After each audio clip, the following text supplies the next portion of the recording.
नमस्ते। माध्यमिक न्यूज़ रे में आप सबका स्वागत है। आज हम इस यूट्यूब वीडियो में class 11 Bihar board Hindi subject का पहला पाठ पूस की रात प्रेमचंद द्वारा रचित इस पूस की रात कहानी का प्रश्न उत्तर देखेंगे। तो चलिए शुरुआत करते हैं। पहला प्रश्न, हल्कू कंबल के पैसे सहना को देने के लिए क्यों तैयार हो जाता है? उत्तर, हल्कू एक अत्यंत निर्धन किसान है। उसने किसी तरह काट कपट कर कंबल के लिए 3 रुपये जमा कर रखे हैं, किंतु जब उसके पास महाजन सहना रुपये लेने के लिए आता है तो वह न चाहते हुए भी उस जमा पूंजी को परिस्थिति बस दे देने को तैयार हो जाता है, क्योंकि वह भली भांति जानता है कि सहना बिना रुपये लिए नहीं मानेगा। तो फिर वह व्यर्थ क्यों हुज्जत कराए। यही सब सोचकर हल्कू सहना को रुपये देने के लिए राजी हो जाता है। दूसरा प्रश्न, मुन्नी की नज़र में खेती और मजूरी में क्या अंतर है? वह हल्कू से खेती छोड़ देने के लिए क्यों कहती है? उत्तर, मुन्नी कथानायक हल्कू की पत्नी है। उसकी नज़र में खेती और मजूरी में बड़ा अंतर है। वह जानती है कि खेत का मालिक अपने खेत में जो कृषि कार्य करता है वह खेती है, जबकि बिना खेत बधार का आदमी जहाँ तहाँ काम करता है वह मजूरी है। मुन्नी को लगता है कि जब खेती अपनी है तभी तो लगान अथवा माल गुजारी देनी पड़ती है और उसके लिए कर्ज लेना पड़ता है, जिससे उबरना मुश्किल होता है। मजदूरी करने पर यह सब झंझट नहीं है, इसीलिए वह हल्कू से खेती छोड़ देने के लिए कहती है। तीसरा प्रश्न है, हल्कू खेत पर कहाँ और कैसे रात बिता रहा था? उत्तर, पूस की रात में हल्कू अपने खेत के किनारे बनी ईख के पत्तों की एक छतरी के नीचे रात बिता रहा था। वह बांस के खटोले पर था और उसके पास कड़ाके की ठंड से बचने के लिए पुराने गाढ़े की चादर के सिवाय और कुछ नहीं था। उसकी खाट के नीचे उसका कुत्ता जबरा था। दोनों ठंड से थर थर कांप रहे थे। अगला प्रश्न है, हल्कू ने जबरा को आगे की ठंड काटने के लिए क्या आश्वासन दिया? उत्तर, हल्कू और जबरा दोनों पूस की रात में खेत पर ठंड से कांप रहे थे। उन्हें तनिक भी नींद नहीं आ रही थी। तब अंत में हल्कू पूस की ठंड काटने के लिए जबरा को यह आश्वासन देता है कि आज भर किसी तरह जाड़ा बर्दाश्त कर लो, कल से मैं यहाँ पुआल बिछा दूंगा, तुम उसी में घुसकर बैठना, तब तुम्हें इतना जाड़ा न लगेगा। अगला प्रश्न है, हल्कू की आत्मा एक एक अणु प्रकाश से चमक रहा था। उसके पीछे क्या कारण था? उत्तर, हल्कू और जबरा दोनों ही भीषण जाड़े का सामना कर रहे थे, किंतु जब हल्कू से न रहा गया तो उसने जबरा को अपनी गोद में सुला लिया। जबरा उसकी गोद में ऐसा निश्चिंत लेटा था मानो उसे चरम सुख मिल रहा हो। उसके इस आत्मीय भाव को समझकर ही हल्कू की आत्मा एक एक अणु प्रकाश से चमक रहा था, अर्थात वह सारे संकटों को भूलकर असीम आनंद की अनुभूति कर रहा था। हल्कू और जबरा की मैत्री को लेखक ने अनोखा क्यों कहा? उत्तर, मैत्री की बात बहुधा एक समान दो प्राणियों के बीच कही सुनी जाती है, परंतु पूस की रात कहानी में हल्कू मनुष्य और जबरा कुत्ता के बीच मैत्री भाव प्रदर्शित है, लेकिन उन दोनों के बीच मित्रता का जो संबंध है वह सच्चे मित्र के समान है। उनमें परस्पर एक दूसरे के भाव, विचारों और सुख दुख को समझने की संवेदना है, अतः दोनों की मैत्री को अनोखी कहा गया है। हल्कू कैसे जान सका कि रात अभी पहर भर बाकी है? उत्तर, हल्कू से पूस की कड़ाके की ठंड भरी रात जब कांटे नहीं कट रही थी, तब उसने आकाश की तरफ झांका। वो देखता है कि सप्त ऋषि 7 तारों का समूह अभी आकाश में आधे भी नहीं चढ़े हैं, अतः वह समझ जाता है कि रात अभी पहर भर बाकी है। अगला प्रश्न है, जब ठंड बर्दाश्त के बाहर हो जाती है तो हल्कू उसका सामना कैसे करता है? उत्तर, लाख कोशिशें करने के बावजूद जब हल्कू ठंड से बचकर सो नहीं पाता है तो वह वहाँ से कोई एक गोले के टप्पे पर लगे आम के बगीचे में चला जाता है। उसने अरहर के पौधों की झाड़ू बनाई और उसी झाड़ू से नीचे बिखरी ढेर सारी पत्तियों को बटोर कर जमा कर लेता है। जब बहुत सारी सूखी पत्तियां जमा हो जाती हैं तो वह उसमें आग लगाता है और उसी अलाव की आंच में तपकर अपना तन बदन गर्म करता है। इस प्रकार वह ठंड का सामना करता है। लेखक ने पवन को निर्दय क्यों कहा है? निर्दय पवन द्वारा पतियों का कुचलना से आप क्या समझते हैं? उत्तर,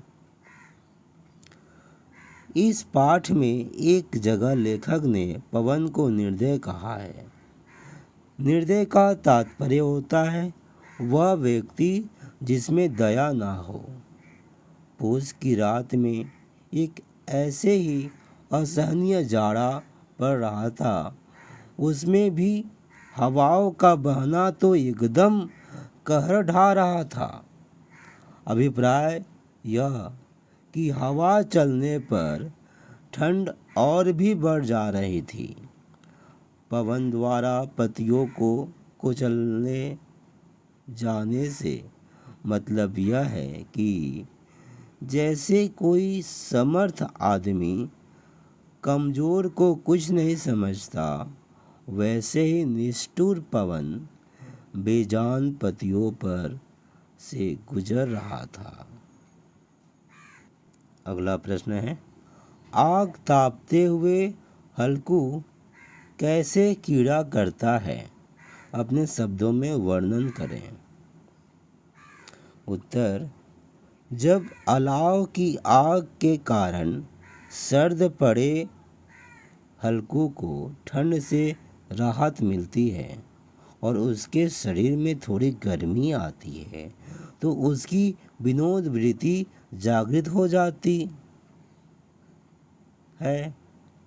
वह छलांग लगाकर अलाव के इस पार से उस पार फांद जाता है और ऐसा ही करने को जबरा से भी कहता है। हल्कू और मुन्नी दोनों के चरित्र की विशेषताएं बताएं। आपको इन दोनों में अधिक महत्वपूर्ण कौन लगा? उत्तर, पूस की रात कहानी में दो ही प्रमुख पात्र हैं, हल्कू और उसकी पत्नी मुन्नी। दोनों के चरित्र में यद्यपि बहुत कुछ समानताएं हैं तथापि उनमें भिन्नताएं भी हैं। हल्कू एक औसत भारतीय किसान की भांति हर हाल में परिस्थितियों से समझौता करने के लिए तैयार रहता है तथा अपना दर्द भरी जिंदगी को भाग्य की विडंबना मानता है। किंतु मुन्नी के चरित्र में ऐसी बात नहीं है। उसके स्वभाव में अन्याय के प्रति विद्रोह का भाव है। हल्कू के लिए खेती में यदि मान सम्मान है तो मुन्नी के लिए वैसा मान सम्मान कोई मायने नहीं रखता जिसमें तन ढकने को वस्त्र और पेट भरने के लिए रोटी भी नसीब ना हो।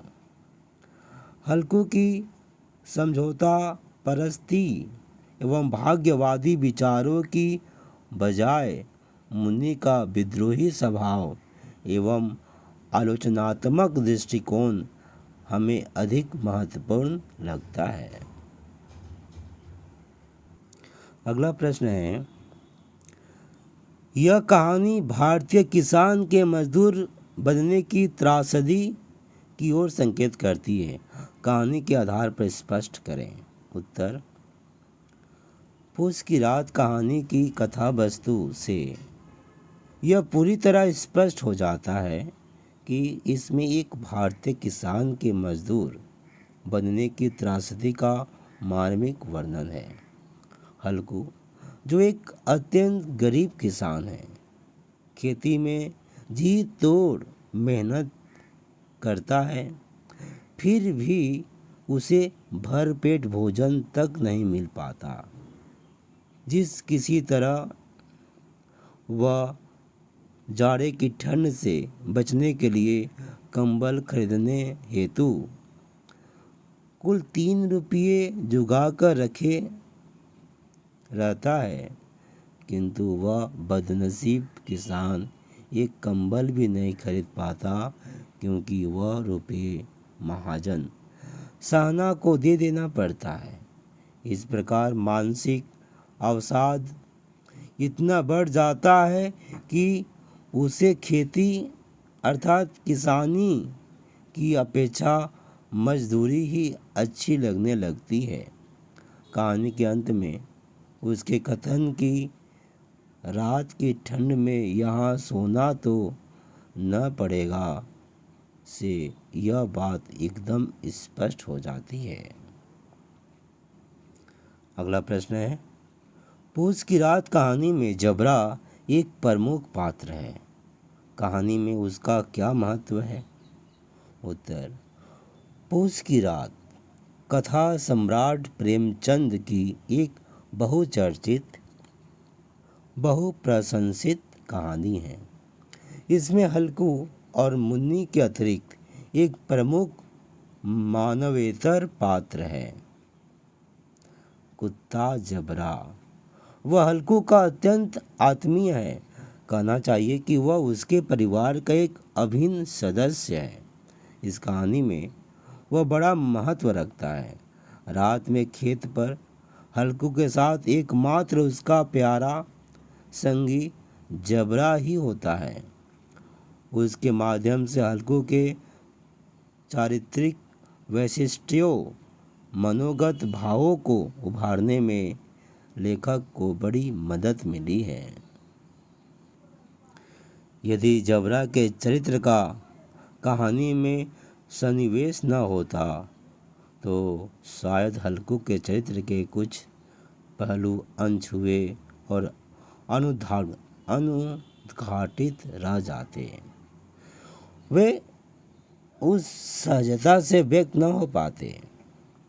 पुनः उन दोनों पात्रों के मध्य जो संवाद योजना है वह अत्यंत स्वाभाविक, रोचक, मर्मस्पर्शी एवं कथा वस्तु के सर्वथा अनुकूल है। इससे कृषक प्रकृति पर अच्छा प्रकाश पड़ा है। अतः कहा जा सकता है कि जबरा जैसे मानवेतर पात्र का नियोजन पूस की रात कहानी के कथ्य को पूर्ण बनाने में सहायक है। इस प्रश्न उत्तर के दौर में अब आगे हम व्याख्या देखेंगे। चलिए निम्नलिखित वाक्यों की सप्रसंग व्याख्या करते हैं हम। पहला वाक्य है, बाकी चुकाने के लिए ही तो हमारा जन्म हुआ है। उत्तर प्रसंग। प्रस्तुत व्याख्याएं पंक्ति हमारी पाठ्य पुस्तक दिगंत भाग 1 प्रथम पाठ पूस की रात शीर्षक कहानी से अवतरित है। इसके लेखक हिंदी के सुप्रसिद्ध कथाकार प्रेमचंद हैं। कहानी में यह कथन हल्कू की पत्नी मुन्नी का है। व्याख्या।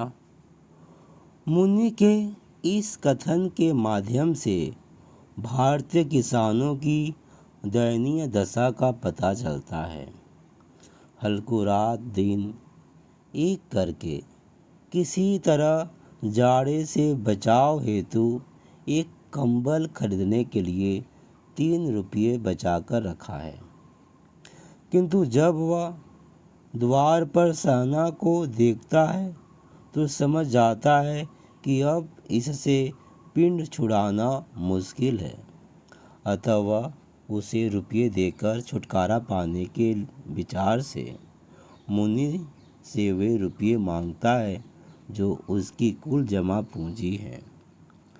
मुन्नी का हृदय उपर्युक्त प्रस्ताव पर टूट टूटकर विदीर्ण हो जाता है। ऐसी स्थिति में स्वाभाविक रूप से उसके जीवन की नग्न वास्तविकता प्रकट होती है कि वह चाहे कुछ भी करे, कितनी ही कतर ब्योंत क्यों न कर ले, लेकिन महाजनों के कर्ज से मुक्त होना उसके लिए नामुमकिन है। लगता है कि जैसे उसका जन्म ही बाकी चुकाते रहने के लिए हुआ हो। यदि एक बार कर्ज ले लो फिर उससे उबार नहीं। इस प्रकार सारा जीवन लगान भरने एवं कर्ज चुकाने में ही चुक जाता है, उनके लिए कुछ नहीं बचता। विशेष विवेच्य पंक्ति के द्वारा भारतीय किसान की गरीबी से भरी जिंदगी की करुण कहानी स्पष्ट होती है। मुन्नी के इस कथन में उसके हृदय की सारी पीड़ा व्यक्त है। वाक्य सरल होते हुए भी अत्यंत मार्मिक, व्यंग्यपूर्ण एवं अर्थगर्भित है। उक्ति कहानी की भावी परिणति का संकेत करती है। अगला पंक्ति है, हल्कू ने रुपये लिए और इस तरह बाहर चला मानो हृदय निकाल कर देने जा रहा हो। उत्तर प्रसंग। प्रस्तुत व्याख्येय पंक्ति हमारी पाठ्य पुस्तक दिगंत भाग 1 के प्रथम पाठ पूस की रात शीर्षक कहानी से अवतरित है। इस कहानी के लेखक प्रेमचंद हैं। व्याख्या। हल्कू के द्वार पर महाजन सहना अपनी बकाया राशि वसूलने आया हुआ है। गरीब हल्कू के पास खाने पीने को भी कुछ नहीं है। उसके घर में जमा पूंजी के नाम पर सिर्फ 3 रुपये हैं, जिसे उसने बड़े यत्न से संभाल कर रखा है। उसके साथ उसकी उम्मीदें बंधी हैं, किंतु निष्ठुर सहना को हल्कू की इन मजबूरियों से भला क्या लेना देना। वह तो रुपये लेकर ही वहाँ से हटेगा। अतः इन परिस्थितियों से वाकिफ बेचारा हल्कू अपना कुल जमा धन भी उसे देने को तैयार होता है, क्योंकि वह जानता है कि इसके अतिरिक्त सहना से बचने का और कोई उपाय नहीं है। अतः वह मुन्नी से 3 रुपये लेकर सहना को देने के लिए घर से बाहर चलता है। उस समय सचमुच ऐसा लगता है कि हल्कू सहना को रुपये नहीं बल्कि कलेजा निकाल कर देने जा रहा है।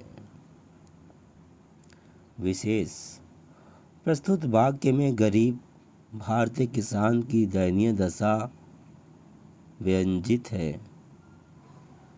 पंक्ति में चित्रात्मकता है। गरीब की दीनहीन दशा साकार हो उठी है। गरीब किसानों के प्रति पाठक की सहानुभूति जगाने में पंक्ति सफल है। अगला पंक्ति है, अंधकार के उस अनंत सागर में यह प्रकाश एक नौका समान हिलता मचलता हुआ जान पड़ता था। उत्तर प्रसंग। प्रस्तुत वाक्य हमारी पाठ्य पुस्तक दिगंत भाग 1 में संकलित पूस की रात शीर्षक कहानी से उद्धृत है। इसके लेखक स्वनाम धन्य कहानीकार प्रेमचंद हैं। कथानायक हल्कू भीषण सर्दी से बचने के लिए खेत छोड़ आम के बगीचे में जाता है। वहाँ वह रात्रि के घने अंधकार में ढेर सारी सूखी पत्तियों को बटोर लेता है और उसमें आग जलाता है। यह वाक्य वहीं का है। व्याख्या। पूस की रात में चारों तरफ घूप अंधेरा छाया है। कड़ाके की ठंड पड़ रही है। ठंड से पीड़ित और परेशान हल्कू अलाव जलाकर ताप रहा है। अलाव से निकलती आँच उस समय हल्कू के लिए अंधकार के अथाह सागर में एकमात्र सहारा नाव के समान प्रतीत हो रही है। चूँकि वह उसी के सहारे अंधकार पर विजय पा रहा है, ठंड से अपना बचाव कर रहा है। विशेष प्रस्तुत पंक्ति से हल्कू की मानसिक अवस्था का पता चलता है। कथन चमत्कारपूर्ण है। हल्कू की निस्सहायता के बीच आशा की किरण दिखलाई गई है।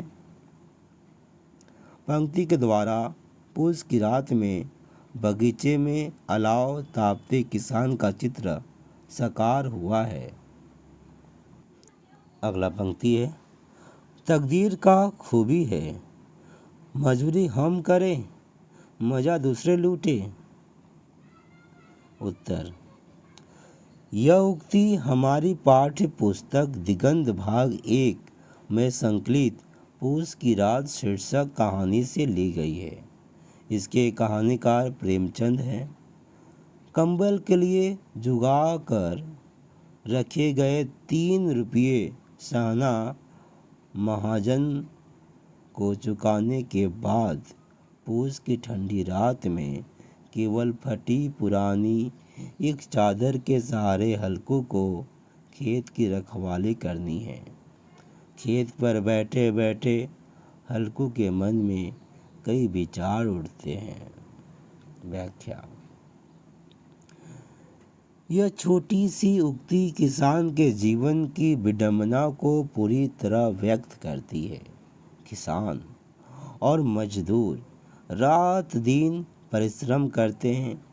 उनकी मेहनत से समाज की ज़रूरतें पूरी होती हैं, लेकिन अपनी मेहनत का वह लाभ नहीं उठा पाता।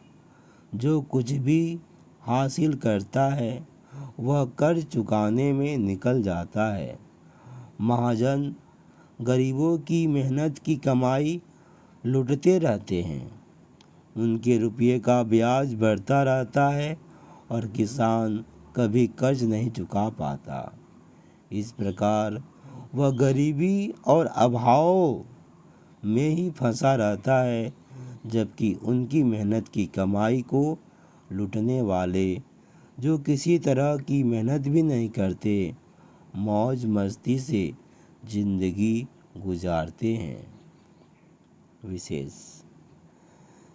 यह छोटी सी उक्ति हमारे समाज के मुख्य अंतर विरोध को बहुत ही तल्खी से व्यक्त कर देती है। प्रेमचंद ने इतनी महत्वपूर्ण बात को बहुत ही सहज रूप से प्रस्तुत किया है। यह उनकी लेखकीय क्षमता का प्रमाण है। अगला पंक्ति है, कर्तव्य उसके हृदय में अरमान की भांति उछल रहा था। इस कथन के आलोक में कहानी में जबरा की भूमिका का मूल्यांकन करें। उत्तर। पूस की रात शीर्षक कहानी में हल्कू और मुन्नी के अतिरिक्त एक मानवेतर पात्र है जबरा। कहानी में उसकी भूमिका बड़ी महत्वपूर्ण है। हल्कू के साथ खेत पर रात में वही रहता है। दोनों में मैत्रीपूर्ण संबंध इस कहानी में दिग्दर्शित है। दोनों एक दूसरे के मनोभावों को भली भांति समझते हैं। यही कारण है कि यदि एक और हल्कू उसे अपनी गोद में सुलाता है तो दूसरी ओर प्रत्युपकार की भावना से जबरा भी अपने स्वामी की हित रक्षा हेतु सदैव सजग और तत्पर रहता है।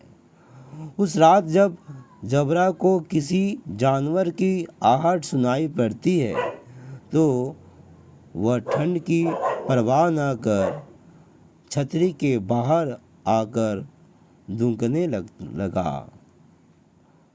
लगा। जबरा के जीते जी हल्कू का कुछ बिगड़े यह संभव नहीं है। इस संदर्भ में कहानीकार ने ठीक ही कहा है कि कर्तव्य उसके हृदय में अरमान की भांति उछल रहा था। यही बात कहानी के अंतिम भाग में भी दिखाई देती है, जब हल्कू ठंड के कारण अलाव को छोड़ खेत पर नहीं जा पाता, जबकि जबरा खेत पर पहुंचकर नील गायों को भगाने के लिए जी जान लगा देता है। इस प्रकार हम देखते हैं कि जबरा अपनी स्वामी भक्ति एवं कर्तव्यपरायणता के कारण कहानी में महत्वपूर्ण भूमिका अदा करता है। अब अगला हम देखेंगे। अगला लाइन जो है पंक्ति है, दोनों खेत की दशा देख रहे थे। मुन्नी के मुख पर उदासी छाई हुई थी, पर हल्कू प्रसन्न था। ऐसा क्यों? मुन्नी की उदासी और हल्कू की प्रसन्नता का क्या कारण है? उत्तर। पूस की रात कहानी में हम देखते हैं कि इधर हल्कू आम के बगीचे में आग तापता रह जाता है और उधर उसके हरे भरे खेत नील गायों द्वारा रौंद दिए गए। जबरा बेचारा फसलों को नहीं बचा सका, जब सुबह सुबह मुन्नी आकर हल्कू को जगाती है तो दोनों खेत पर जाते हैं। सारी फसल बर्बाद हो चुकी है। फसलों की बर्बादी देख मुन्नी और हल्कू के भाव अलग अलग हैं। मुन्नी वहाँ यह सोचकर दुखी और उदास है कि अब तो माल गुजारी करने के लिए मजूरी ही करनी पड़ेगी। वहीं हल्कू इस कारण प्रसन्नता व्यक्त करता है कि चलो फसल नष्ट हुई तो हुई, मजूरी करनी पड़ेगी तो करेंगे, पर अब कड़ाके की ऐसी रात में यहाँ सोना तो ना पड़ेगा।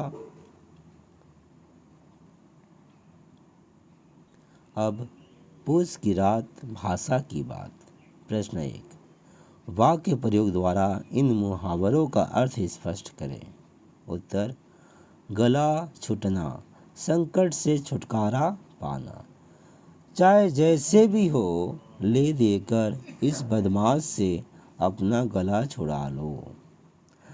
भला टलना, मुश्किल टलना, उसका काम कर मैंने बहुत बड़ी बला टाली। हंडा हो जाना, मृत्यु को प्राप्त करना। ऐसी ठंड में मत नहाओ, नहीं तो ठंडे हो जाओगे। माफ़ कीजिएगा, हंडा हो जाना नहीं, ठंडा हो जाना। ठीक है। अगला, आँख तरेरना, गुस्सा दिखाना। चुपचाप चले जाओ, आंखें तरेरने से यहाँ कोई डरने वाला नहीं। बाज आना, तंग होना, मान लेना, मैं तुमसे बाज आ गया। भौहें ढीली पड़ना, नरम पड़ना। पहले तो वह खूब गर्म हुआ, पर हकीकत जानते ही उसकी भौहें ढीली पड़ गई। आहट मिलना, आभास होना। खेत में जानवरों की आहट मिलते ही जबरा भौंकने लगा। गला छूटना, आँख तरेरना की तरह शरीर के अन्य अंगों की सहायता से 10 मुहावरों को अर्थ सहित लिखें एवं उनका वाक्यों में प्रयोग करें। उत्तर, कान देना, ध्यान देना। अच्छे बच्चे बड़ों की बातों पर कान देते हैं।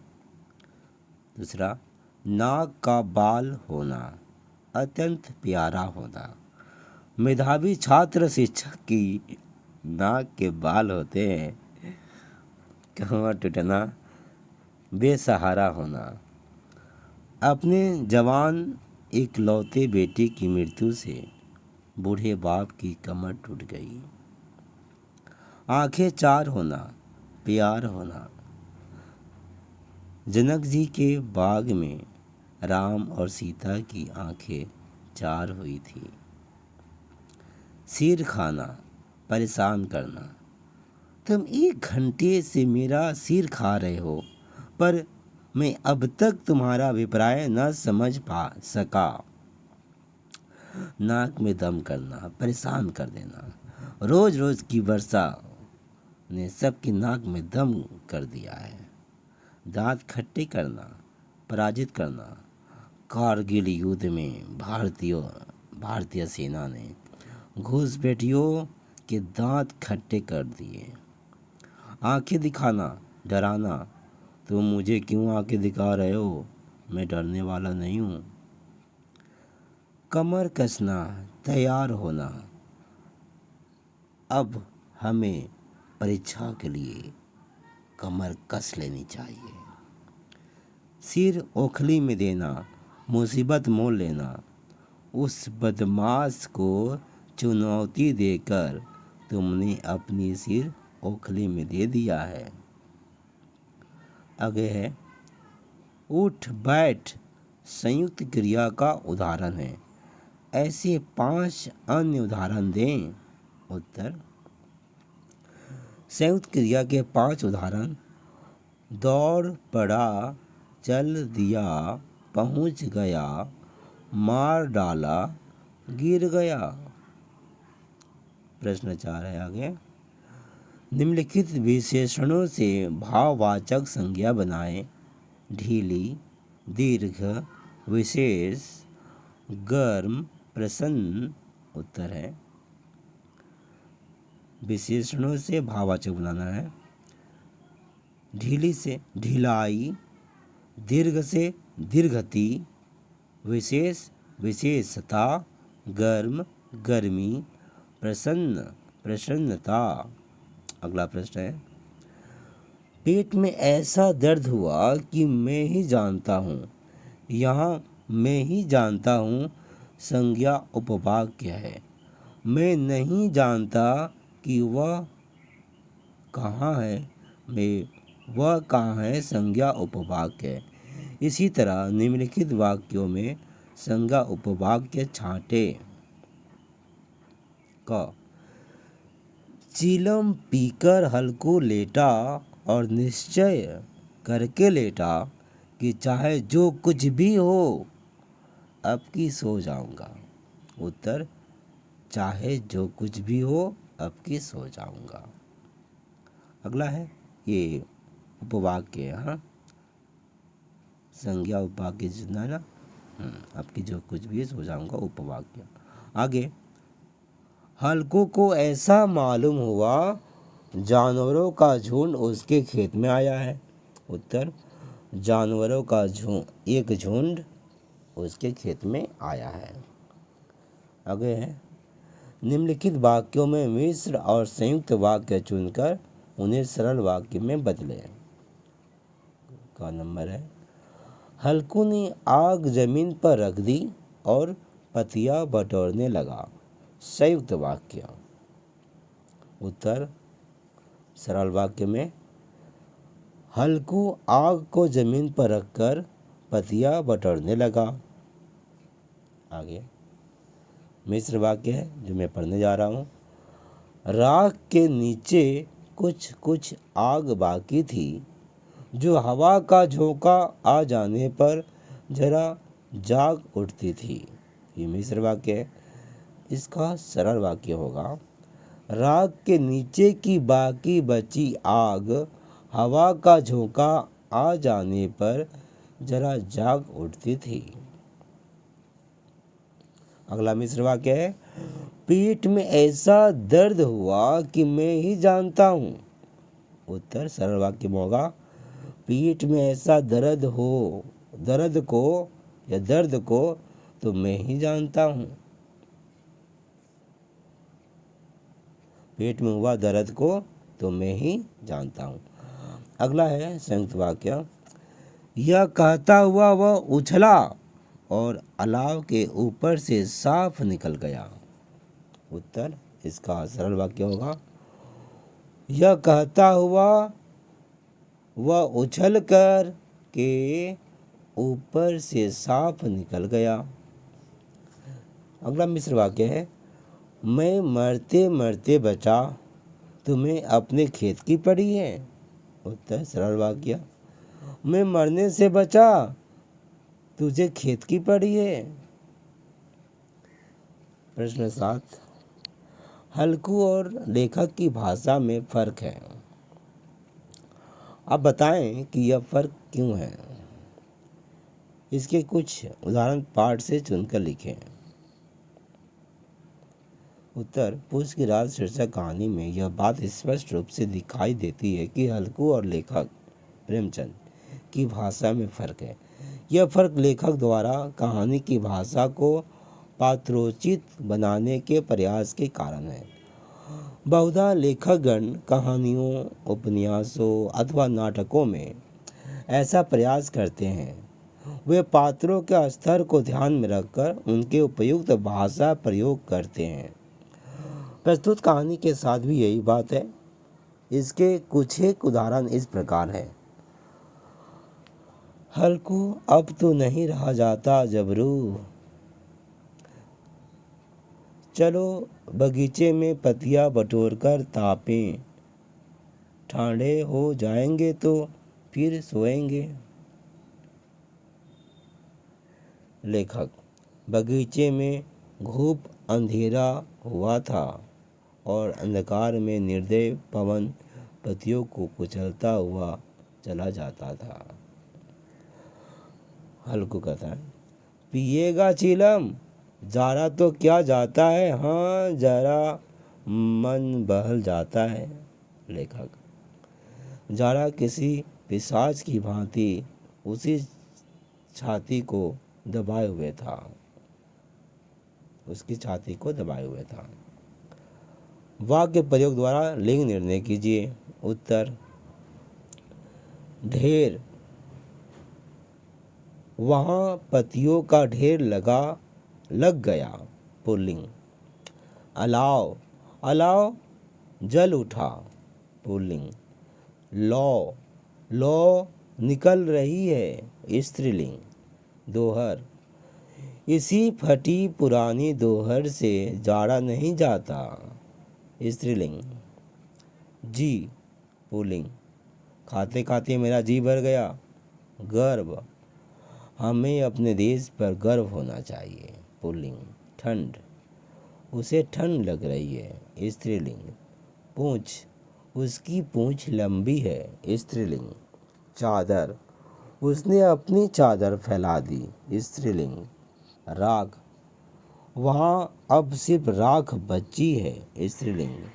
शीत, जाड़े में बहुत शीत पड़ता है। पुल्लिंग। झुंड, हाथियों का झुंड निकल गया। पुल्लिंग। सत्यानाश, तूने मेरा सत्यानाश कर दिया। पुल्लिंग। अन्य प्रश्न उत्तर महत्वपूर्ण जो है देखते हैं हम लोग। पूस की रात लघु उत्तरीय प्रश्न में आते हैं। हल्कू का चरित्र चित्रण कीजिए। उत्तर, हल्कू छोटा किसान है, मतलब कि गरीब किसान है।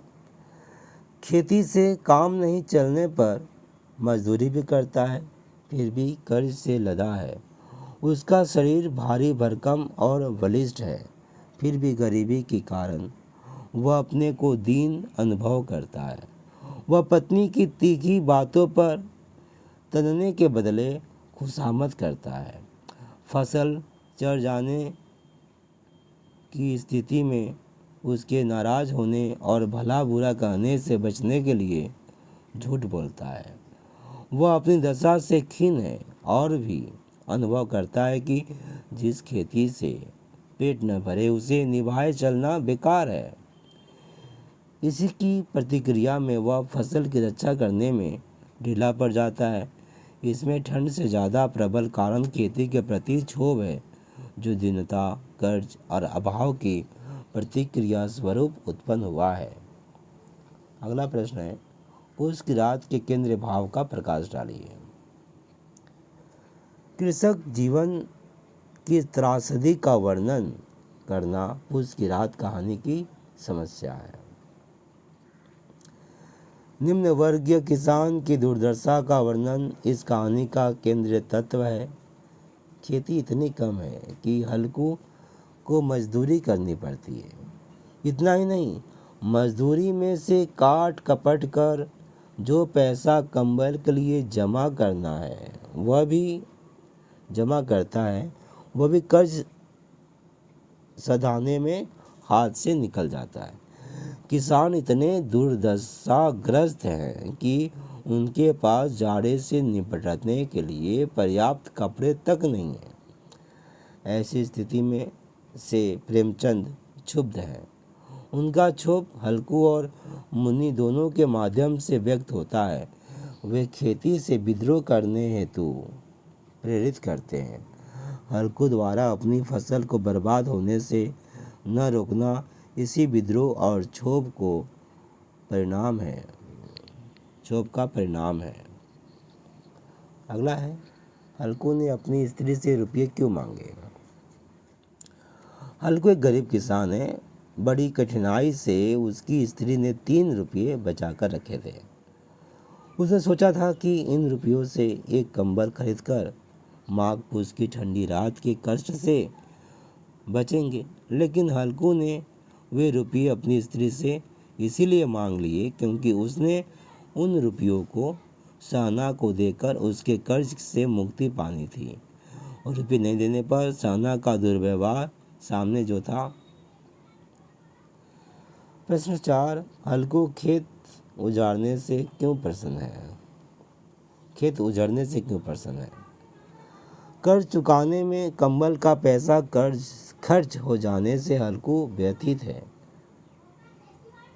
कर्ज चुकाने में कंबल का पैसा खर्च हो जाने से हल्कू व्यथित है।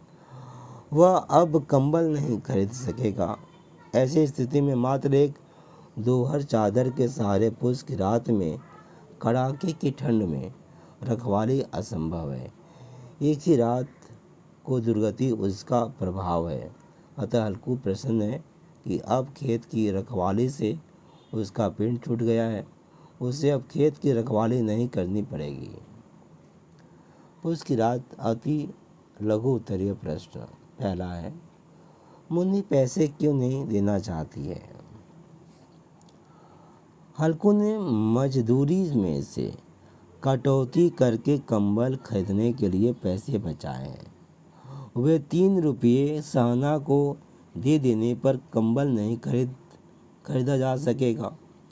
तब न जाड़ा कटेगा और न फसल की रखवाली होगी। कंबल खरीदने के लिए कोई विकल्प नहीं है, इसलिए मुन्नी पैसे नहीं देना चाहती है। प्रश्न 2, खेत उजड़ने पर मुन्नी क्यों दुखी होती है? खेत उजड़ जाने पर खाने के लिए अन्न नहीं होगा। दूसरे, खेत की मालगुजारी भरने के लिए मजदूरी से होने वाली आय में से कटौती करनी पड़ेगी। तीसरा प्रश्न, पूस की रात किस प्रकार की कहानी है? उत्तर, उपन्यास सम्राट प्रेमचंद द्वारा लिखित कहानी पूस की रात यथार्थवादी कहानी है। अगला प्रश्न है, पूस की रात कहानी का नायक फसल के चढ़ जाने के बाद क्यों खुश होता है? पूस की रात नामक कहानी का नायक हल्कू फसल के चढ़ जाने के बाद इसलिए खुश होता है क्योंकि उसे खेत की रखवाली करने से छुट्टी मिल जा गई है। उसे अब खेत की रखवाली नहीं करनी पड़ेगी। अगला प्रश्न है, पूस की रात कहानी में किन बातों का चित्रण हुआ है? उत्तर, पूस की रात कहानी में इन बातों का चित्रण हुआ है। क, कृषक श्रमिक का अभावग्रस्त जीवन। ख, कृषक श्रमिक का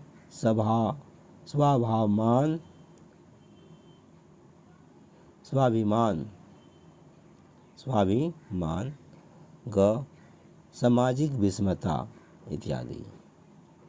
अगला प्रश्न है, क्या इस कहानी का नाम पूस की रात सार्थक है? उत्तर, हाँ, क्योंकि इस कहानी का आधार घोर ठंडक की स्थिति है जो हमें पूस माह में प्राप्त होती है। साथ ही पूरी घटना रात में घटित होती है। कहानी का विषय पूस महीने में रात्रि के समय फसल की रखवाली से संबंधित है। यह कार्य ठंड की अतिशयता के कारण नहीं संपन्न होता है। पूस की रात नामक कहानी के लेखक कौन है? पूस की रात नामक कहानी के लेखक प्रेमचंद हैं। पूस की रात वस्तुनिष्ठ प्रश्न उत्तर में आते हैं। से उत्तर सांकेतिक चिन्ह क ख ग या घ लिखें। पहला प्रश्न है, पूस की रात शीर्षक पाठ में किसका वर्णन किया गया है? जाड़े की ऋतु का, एक गरीब किसान की व्यथा का, बड़े लोगों के शोषण का, ग्रामीण समस्याओं का? उत्तर है एक गरीब किसान की व्यथा का। अब तक अगर आप सुनते हुए आए हैं प्रश्न उत्तर तो इनका उत्तर आप सहज ही दे पाएंगे। अगला प्रश्न है, प्रेमचंद की कहानियाँ किस भावना से प्रेरित है? नव क्रांति की भावना से, धार्मिक भावना से, समाज सुधार की भावना से, नारी कल्याण की भावना से? उत्तर ग, समाज सुधार की भावना से। अगला प्रश्न है, हल्कू ने 3 रुपये किसके लिए बचाए थे? खेतों के बीज के लिए, बच्चे की दवा के लिए, तीर्थ यात्रा के व्यय के लिए, कंबल के लिए। उत्तर ख, कंबल के लिए। अगला प्रश्न है, खेतों में फसल की रक्षा में हल्कू का संगी कौन था? उसका बड़ा लड़का, उसका कुत्ता जबरा, उसकी पत्नी मुन्नी, उसका एक पड़ोसी। उत्तर ख, उसका कुत्ता जबरा। अगला प्रश्न है, हल्कू ने खेत की फसल को रात में किसने बर्बाद किया? हल्कू के खेत की फसल को हल्कू के खेत की फसल को रात में किसने बर्बाद किया? जंगली जानवरों ने, जमींदार के गुंडों ने, हल्कू के दुश्मनों ने, नील गायों ने। उत्तर घ, नील गायों ने। अगला प्रश्न है, सहना हल्कू के पास क्यों आया था? क, घुड़कियाँ जमाने, ख, उसे पकड़ कर ले जाने, घ, उससे रुपये मांगने, घ, उसे नेक सलाह देने। उत्तर ग, उससे रुपये मांगने।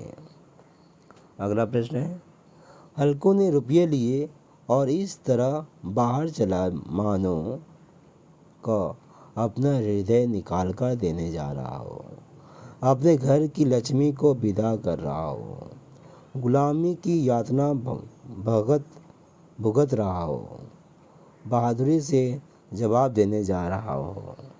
उत्तर क, अपना हृदय निकाल कर देने जा रहा हो। आगे है, हल्कू ने अपनी पत्नी से किस स्वर में रुपये की मांग की? क, खुशामद के स्वर में, क्रोध के स्वर में, धमकी के स्वर में, प्रतिशोध के स्वर में। उत्तर क, खुशामद के स्वर में।